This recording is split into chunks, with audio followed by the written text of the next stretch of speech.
भी ढूंढें तो 8 भी हैं, 11 भी हैं, 12 भी हैं, 20 भी हैं। जो 20 पढ़ेगा तो सारे हदीसों पे अमल हो गया ना, जो अगर 8 पढ़ेगा तो बाकी हदीसें। और ये 8 वाली हदीस तहज्जुद की है, तरावी की नहीं है।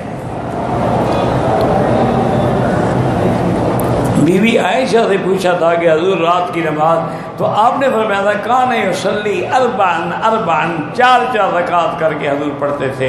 फला तसअल अन हुस्निहिन्न व तूलिहिन्न, हुजूर की जमात, हजूर की नमाज का हुस्न और जमाल और उसकी तवालत क्या पूछते हो मेरा बेटा, वो कैसी नमाज होती थी। तो वो तो 4 तरावी तो 2 रकात पढ़ी जाती है। और बीबी आयशा से पूछने का माने ही यही है कि तहज्जुद के बारे में पूछा जा रहा है ना, तरावी तो मस्जिद में होती है, किसी और सहाबी से पूछा जाता। जिद न करो, असल 20 है। इजमाए